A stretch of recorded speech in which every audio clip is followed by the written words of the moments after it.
Welcome back, anatomy students. Today in class we did a little exploratory activity where you investigated the body systems. You looked for specific organs that were related to each system, and then you tried to connect your system to somebody else's system, and you talked about how all the systems interact. Today I'm going to be a little bit more explicit and identify the specific organs I'm looking for on a test to be related with each body system, and then as well the major functions you should be able to connect with each of those systems.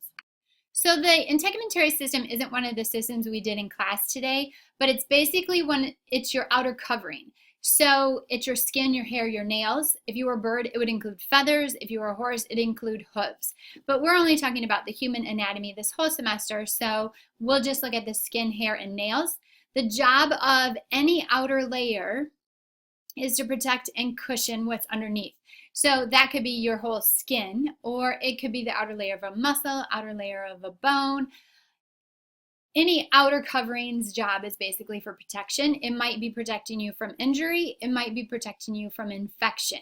So your skin is your first layer of immunity in that it keeps foreign invaders from getting in. It also allows you to help regulate your temperature. You shiver, the muscles underneath your skin are going to produce heat.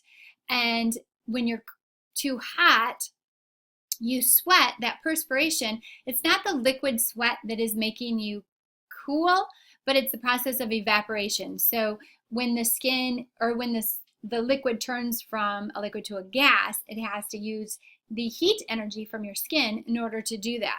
So it's actually the evaporation that cools you. You're also going to release some salts and urea, so some products maybe that your body needs and some that you don't need, which is why we take in electrolytes after exercise.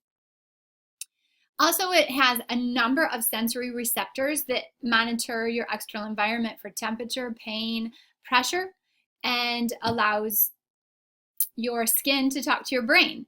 And then finally, the really cool thing is that sun stimulates your skin to produce vitamin D. How cool is that? We produce vitamins. You might be familiar with your skeletal system because you may have broken a bone before. So we're all going to have a different level of understanding to begin with. The skeletal system is our first full chapter that we'll cover, and it's made up of bones, cartilage, and ligaments. Ligaments hold bones to bones. The job of the skeletal system, you probably can guess, is to support your body. Like we're standing on our legs, we know that our bones allow us to do that. It's also a framework for the attachment of muscles. So muscles produce movement by pulling on bone. Your rib cage, you know, is protecting your lungs and your heart, some major organs inside there. So another job of the bones is to protect your internal organs. What organ does your skull protect? Your brain. Another job is to store minerals like calcium. We'll talk about how the blood calcium levels are regulated, and if you have too much calcium, it's stored in your bones, and if you don't have enough calcium, like when you have osteoporosis, it's stripped from your bones. And finally, you hear EPO in the sports world. EPO is a hormone that stimulates your red bone marrow inside your bones to produce red blood cells. So that's where our blood comes from. It comes from our bones. Next chapter we'll cover is the muscular system, and again we'll have varying levels of understanding. You may have torn a muscle, you may have strained a muscle, pulled a muscle.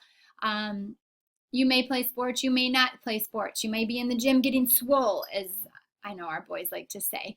So it's made up of your muscles, and also you have muscles lining your organs and your blood vessels.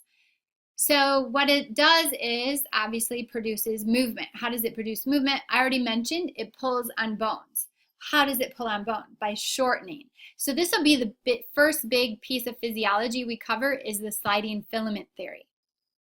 Look at this dude. Any of you go to that human bodies exhibit? It's kind of cool. Another thing your muscles do is produce heat. So when they're contracting, when they're getting smaller, they're changing chemical energy into two things: mechanical energy and heat energy. You have three types of muscle tissue. We'll cover these in detail when we get to that chapter, not so much now. But they're structurally different and just a little bit different in functionality, but mostly that's the same. So you have cardiac tissue found in your heart, You have smooth muscle that's found in your organs, and you have skeletal muscle that is attached to your bones, which you typically think of as your muscles. The job of the nervous system is to monitor your internal and external environment, decide what's going on, and then make changes. So what allows us to do that? We have lots of sensory receptors in all of our organs and skin, and then you have nerves that are leading to your spinal cord, and then your spinal cord goes to your brain. So you have monitor environment, integrate information, and then carry out a response. This is a fast-acting control system in that it allows for the release of neurotransmitters, a chemical messenger that goes from cell to cell. It's made up of the brain, the spinal cord, the nerves, and sense receptors. I kind of mentioned that with this picture. Its job is to monitor the internal environment for changes and the external. Can you think of any external changes that you respond to? One really easy one is thinking of the stoplight. We react when we have a red light or a green light. The common stereotypical example, when you put your hand on a hot stove and you take it off. Another one I like to think of is when I was a kid anyways, the teachers would turn the lights down and we'd have to put our head down and be quiet. And so that was a response to the stimulus.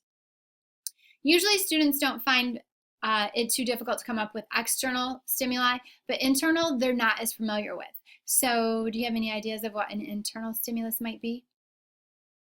Ooh, I'm thirsty. Let me take a drink. Did you get that? So the internal stimuli was thirst, and I responded by getting a drink. So obviously hunger is going to be an internal stimuli as well. But a couple other ones, like your blood sugar levels, you've experienced when you get lethargic or when you get hyperactive. You have maybe even experienced changes in your blood pH.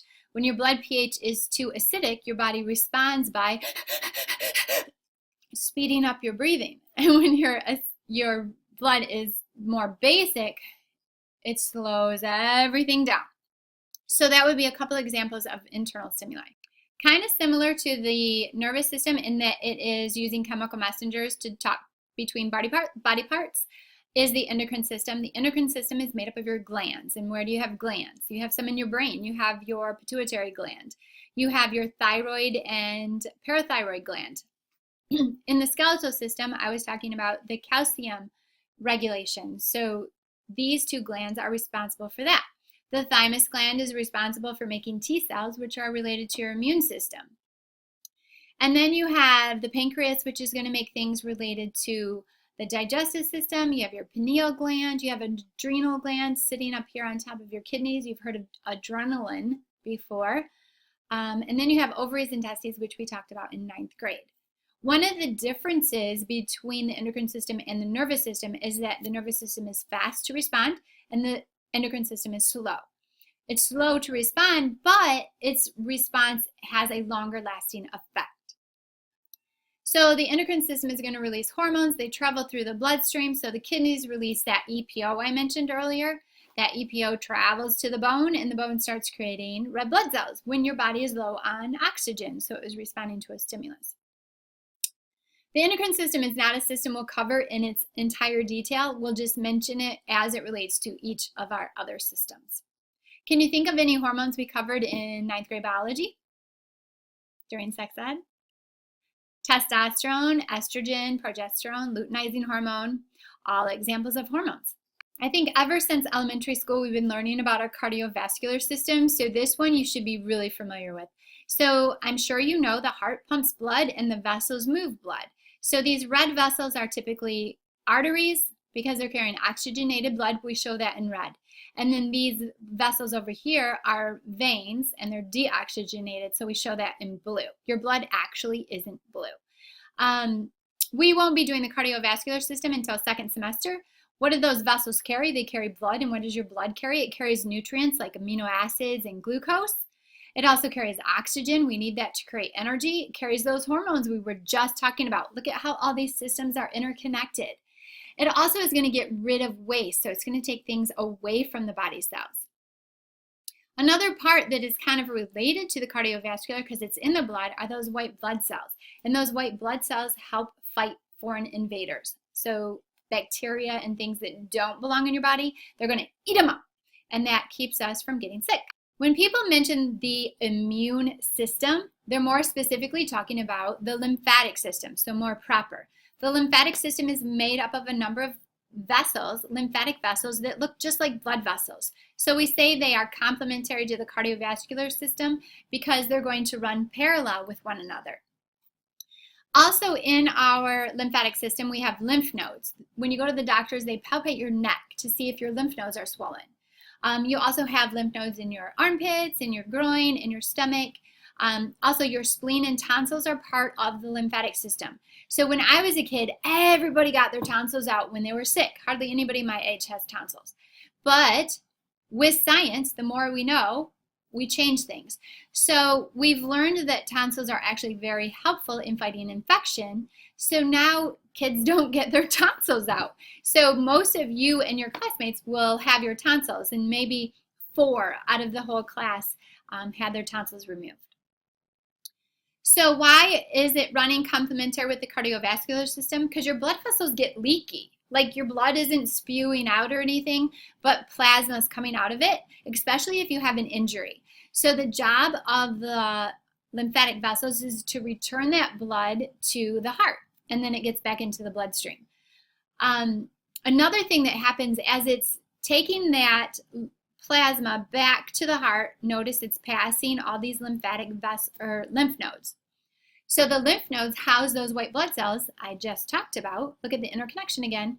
And those white blood cells then gobble up any foreign invaders that are in that plasma that don't belong. And so it helps you keep healthy. Due to the common colds and allergies and asthma, a lot of us are familiar with our respiratory system. So you guys are coming into this year already knowing a ton of information. So if you can connect to what you already know, that kind of should release your stress. So the respiratory system, we breathe through your nose or your mouth, and then it travels through your pharynx. That's a new word. It simply is your throat. From the pharynx, we go into the larynx, which is your voice box, and your trachea, which is your windpipe. And then these branches inside are called bronchi. And then the bronchi end in alveoli, and that's where gas exchange is actually taking place. So all of this is inside of your lungs. Respiratory system, very simple. Its job is to supply the body with oxygen, which we need to make energy, and to remove CO2, which is a byproduct of respiration. Who doesn't love to eat? Because we do. We have the digestive system. The digestive system is made up of the alimentary canal. That's a big word. The alimentary canal is made up of your mouth and your pharynx, once again, connected to the respiratory system. Your esophagus, which is your food tube, your stomach, where mechanical and chemical digestion occurs, your small intestine, and your large intestine, and then that finishes in the rectum. Associated with digestion is the liver and the gallbladder. The liver produces bile, stored in the gallbladder, and released into the small intestine for digestion. I'm not sure if I mentioned pancreas before, but the pancreas is making a number of enzymes that are needed to break down molecules. So that's what the digestive system does. It takes your food, breaks it down little by little into individual molecules so that they can be absorbed into your bloodstream and provide the rest of your body's cells with nutrients. In the large intestine, we're going to reclaim water. So think, a lot of the foods that you're eating have a lot of water in them, especially fruits. And then, of course, we're drinking liquids that have water in them. So the large intestine is going to reclaim that, put it into the bloodstream, and that's going to kind of pump up your blood volume. You might think this is weird, but the urinary system is one of my favorites.